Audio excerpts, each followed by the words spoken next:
Oi, oi, Monday upload. Basically, we've got the British entries for this weekend. There's a couple of Irish cards that will be worth mentioning for you, I think. But I might have some videos coming out later this week in terms of actual bets for the weekend. But I thought it's just an important time now just to really put a view in there for people that we're coming very close to Cheltenham now. And there's a limit to how many meetings that are going to pay any real dividend or real bearing towards the festival. So I'm going to cover some of the races that are going on, or quick early thoughts, talk about some previous winners and what it might mean for the festival. But of the Irish cards that we haven't got entries for the weekend yet, we have Gowran on Saturday. That's got the Red Mills Hurdle and the Red Mills Chase. I'll quickly just peel up them. So we had Jason the Militant won it last year. I think it was run at Fairy House though, because Gowran was abandoned last year. Silas Series won it before. Durasso, Forge Meadow, Tombstone, Sempier Medici, Unduso won it a while back. Dungweeb's Aidpaw. So some nice horses have won it, but whether it's Festival Clues or not, I doubt. Then we've got the Red Mills Chase, Backerson, Chris's Dream, Monolly, Arduke, Baddy Casey, Smashing, Champagne Fever's in there. So again, some big names, but again, does it really point towards Cheltenham Festival? Who knows, but it's good racing on the Saturday there. Then we've got Navan on Sunday. We've got the 10 Up Novices Chase, which Willie Mullins will be using to qualify a few horses, I guess. I think Cocoa Beach won it last year for Gordon Elliott. And there's also the Boyne Hurdle there as well. So a couple of interesting ones. I think there is a race this week, Thursday, the Mercedes-Benz Novice Hurdle, which I'll talk about just after I've said this last bit. But the Michael Purcell Novices Hurdle, which is next Thursday at Thurles, so a week Thursday, is a race that's previously been a bit of a pointer for what Gordon Elliott's going to send towards a Martin Pipe. Did it with Blow by Blow before. I think he set a couple of others up in that race.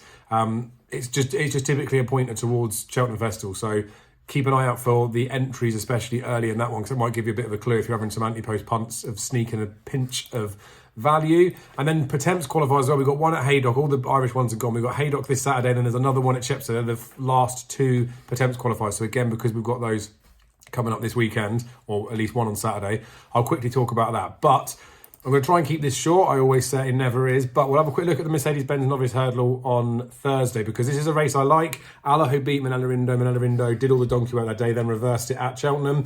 Obviously, there was a massive price gulf between those two when they ran at Cheltenham compared to what it was on the day. But it is back at Clonmel now. Ground looks like it's going to be really testing, which I quite like.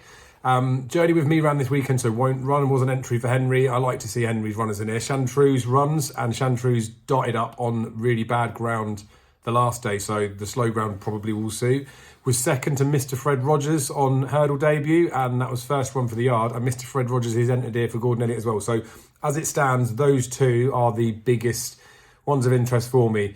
Gordon's also got the Gopher in there, who's got some form in behind other horses, which I think I use as a bit of a knock. So if he runs, then happy days. If not, I guess we'll just see where some of these horses are going. But Hi Ho Phoenix was a non-runner at the weekend. He is in there for Willie Mullins. So again, he used that for Allaho. So probably the three names to note in there would be Mr. Fred Rogers, Hi Ho Phoenix, Chantreuse. It can be a pointer towards some handicaps at Cheltenham, depending on the depth of the race.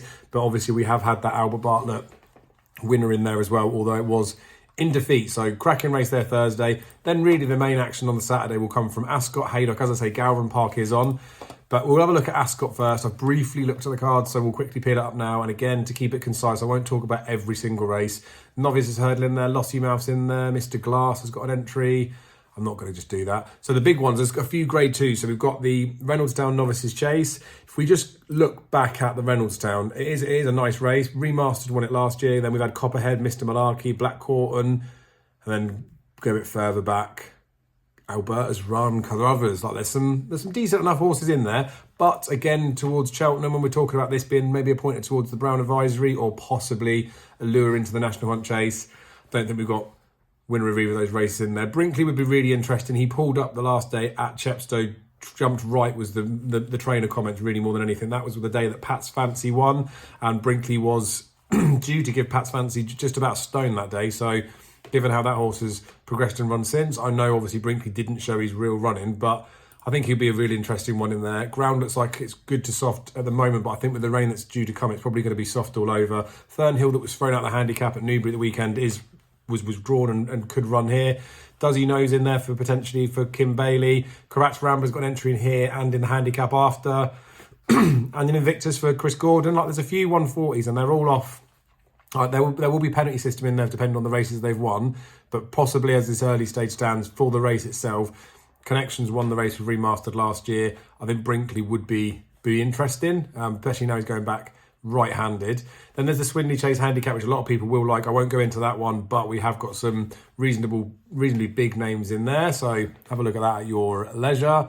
Then we've got the Ascot Chase, which actually is Grade 1 over the weekend. Now, this has been a race historically that's had some good winners of it, but it has ruined a lot of horses towards Cheltenham. Now, we've got 4 weeks tomorrow to Cheltenham, depending when you're watching this. And then this is going to be run on the Saturday, so it's just over 3 weeks to come out of it. It does depend how the race pans out and how it plays to how much a horse can recover from it, but you just need to take that into consideration. They're all going to run off 11 stone 7. Looking at the entries, we've got 8 potentially in here. Dashwood Rasher, last year's winner.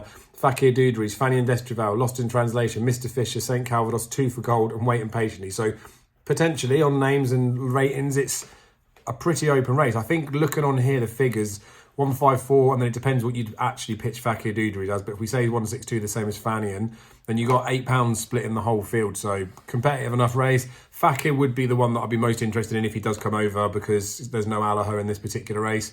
Obviously, we have got some course specialists. Lost in Translation, obviously winning course and distance would be tempting, but he is 10, let's not forget that. St. Calvados comes here after Gavin Sheehan went far too soon in that King George. I think they do think that he is a 3-miler, so in the past we've had some middle trippy horses, but we've also had horses that have got that bit more speed about them. So looks like it'll be a tasty enough race. If Fakir comes over, he'd be the one I'm most interested in, but that's as far as I can get into it as we stand. There's a mare's bumper at the end of it as well, but that would typically be more of a pointer towards Aintree with the mare's bumper there. Haydock, we do have it's the penultimate Pedemps qualifier in there, so no doubt there'll be some interesting ones in there.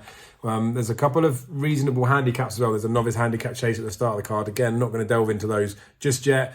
We've got the juvenile hurdle. Porticello's entered in there for Gary Moore. I do think this Porticello, like, I'm not saying that he's going to be getting near a Vauban or a Pied Piper, but I remember watching him on his debut at Wetherby, and my God, was his horse green. Didn't look like he knew what he was doing in the slightest. Was just dotting about, moving left, right and centre and doing all sorts really. Then he was beaten the next time out, but I don't want to say it was experience that got the better of him, but maybe it was a more experienced horse. Night Salute beat him, and I thought it was a fair enough performance. That was a grade 2. But then he did go and dot up in the finale at Christmas, and he was a pretty comfortable winner that day as well. So see how he goes in this. We did have this race last year. It was the Nichols horse that went to Aintree instead. Everyone was hoping was going to go Chase this year, but we were in a 5-year-old. Monmoral. That was in a bit of a clash. I think, I want to say against Adagio, but I'm not sure if it was. But anywho, I don't think it was. But Monmoral ran in this race and dotted up. I think Porticello could be a type like that. Like, I would look at this and say that Porticello could be a horse that could dot up. You have got Isio in there for Paul Nichols. Maybe after running poorly at Cheltenham, that's a horse that would be better suited to a flatter track. Did dot up at Kempton, so I guess we'll kind of find out about that. You'd slightly think they'd be missing a trick with Isio, knowing that the Dovecote and the Adonis is the following week, so you'd think run the juvenile there, but I guess he's got an entry, he's got a jockey booking, so maybe they think this is easier, and maybe they've got something else lined up for that Adonis. Then we've got the Rendition hurdle, grade 2, over 3 miles. It's Haydock, it's going to be heavy. This is a race in the past where we've had a few okay names, but it's never really been a massive point towards Cheltenham. Zarkander's won it, to be fair. Emma Tom's won it. Third Wind won it last year. It looks like a race this year where I don't think it's really going to be a pointer to a Stayers hurdle horse. The race looks competitive enough as it is. The most notable entry in here is Bristol Dubai. Hasn't hurdled since 2015. I think he's only had 5 hurdle starts in his career anyway. He'd be insane going around here, wouldn't he? The Cobb that ran a massive race a couple of weeks back, up, ended up SPing at 50s. He's got an entry in here, but I mean, you wouldn't fancy him to be landing the prize. Thomas Darby's in there and probably would be going off favourite for the race. Well, I say probably will be going off favourite. Emma Tom still never really got to the bottom of Emma Tom, did they? I don't think. And like I say, did win it a couple of years back. Third Wind, last year's winners in there. So looks like it's going to be a pretty competitive race, to be honest with you. But again, like with the Fakir thing at Ascot, I'd be seriously interested if Bristol's on my running here. More than anything, the Minears do have Holstone, and that's also twisting as well in it. They're both 11-year-olds, so maybe they'll both have a pop. There's a Grand National Trial, which wouldn't be my cup of tea to really get too stuck into, but I'm sure plenty of you would be excited. We're on to the Pattemps Handicap Qualifier. So Irish horses, like I say, they've had their chances. There's this week, and then there's next week at Chepstow. So next Monday, you'll be able to see the entries, and if your horse hasn't already qualified and it's not in that entry, you want to be cashing out if it's not non-run and no bet. Cheetah Bello's jocked up with Harry Skelton. It's his only entry for the week, I think, Cheetah Bello. So interest in there. I kind of was speaking to a couple of people who thought County Hurdle winner might end up being a Coral Cup type horse, but I guess if they get him qualified, they've got the options of both races when it comes to the festival. So he'd need to be running better, but depends how big the field's going to be. Because it is that penultimate qualifier, there's 26 that are entered at this point, and obviously it is 6 to qualify, so who knows? There's some high-rated horses in here as well, so you'd think whatever the top 6 are in here, they're going to actually get in for Cheltenham. A couple of others that are already jocked up, Japek, Ready Steady Bow for Lucinda Russell, Tamar Bridge for the McNeils, Bushy Park, Philip Kirby, Tommy Dowson's on board. Few interesting names in there. Cheetah Bellow would be a semi-interesting one. I mean, it is 11, but kind of like him. Mill Green's in there for Henderson. That was a Coral Cup fancy for a few people last year, isn't it? Anyway, enough talking about that as a qualifier, because I'm just naming horses that you can go and look at yourself. We have got the Albert Barna Prestige Hurdle. Now, this is a race. I like my stay in novice hurdlers, to be honest with you. You might end up getting some potential useless races or some weaker races. It might be classed as the lower division of all 3 of the trips, so the 2 mile of the middle trip and then this. But we've had some good horses that won this in the past. Neptune Collonge, no less. We've had Definitely Red that's won at the World's End. Lisnagar Oscar obviously went on and won a stayers hurdle. Alaphilippe won this last year, and I think a lot of people fancy him to go quite close in the attempts when it comes to Cheltenham. Probably the biggest notable entry in here is Hillcrest, that unseated at Cheltenham very early on. Wasn't particularly his fault. Looked a soft unseat to me, but obviously I'm not saying the jockey jumped off, but like I wouldn't say it's affected him in any way, like seriously. Bow to Greatness for Ben Paulin's in here. That's the one that's connected to Harry Redknapp. That's only entered in this race, and it's got the Ballymore and the Albert Bartlett at Cheltenham, so I guess this will be a clue to where that horse may be going. But I mean, Hillcrest would be the most eye-catching booking that's in there, but that's a nice race to look forward to. And again, I'll have a stronger opinion of that as it comes to the weekend. And then we've got a Hunter's Chase, which is where horses need to qualify going into Cheltenham. Bob and Co's in there, jocked up with David Maxwell. Obviously, he went to Punchestown and beat Billaway. What a ride from Maxwell that day. So he'll be looking to run here, and then that gets him in. We saw Billaway win at the weekend and, needed that first run, which was typically the case. One that's very interesting that I've booed on about this horse for donkey's years, Gimme a Copper is in here, 12-year-old now, but I'd love to see him get qualified. There's plenty of horses that are semi-interesting, to be honest with you, but it's not necessarily going to be 100% definitely providing the Cheltenham Festival winner, but I think this is going to be one of the stronger pointers towards it, given the fact that although it's 2 miles 6 furlongs, it is on heavy ground. It is going to be a test. Obviously, it's going left. Haydock's fences do take some jumping as far as I'm concerned, so I think that'll be a pretty good Hunter's Chase to watch. And obviously, because we're getting close to Cheltenham, these aren't the types of races I think too many people get stuck into, but you might as well for this weekend. So I touched on the fact that there is some decent racing over in Ireland as well. The Red Mills, the Red Mills Hurdle and the Red Mills Chase. Then we have got the 10 up Novices Chase, and we've got the Boyne Hurdle on Sunday. So keep an eye out for the entries for those. They'll come out tomorrow, see what's going on. As I say, towards the end of the week, I'll have some actual bets that I fancy for the weekend.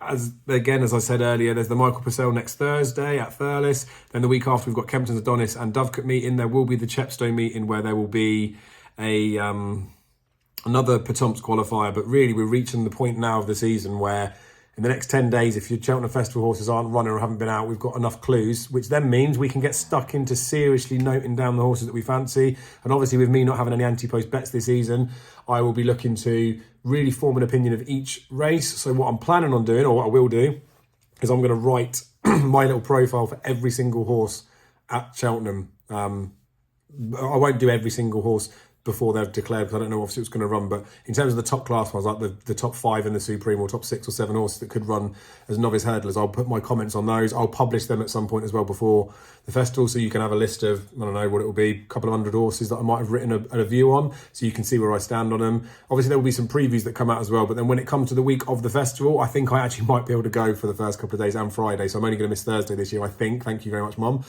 But for that as well, because I'm betting differently, I'll just be betting on the exchanges. I'm going to put a video series together for that, telling you what I've backed and how I've played it across those 4 days. Something slightly different for me than like doing it that way. So I still need to fine tune how I'm actually going to do it. But I want to keep you guys clued in on that, because I do think from an anti-post betting perspective, if I'm finding it difficult to get on, and the reality is lots of people are going to be in the same boat, maybe me looking at the difference between not betting anti-post, saving your cash, and then betting something like the exchanges, especially with these bookie restrictions, we might not be able to get with any bookies. Maybe it'll be a helpful pointer towards you guys going for the future, to know that there is a plan B and there is another way to make money outside anti-post punting. So anyway, best of luck for the weekend. Thank you as always for all your support, and I will see you probably next week.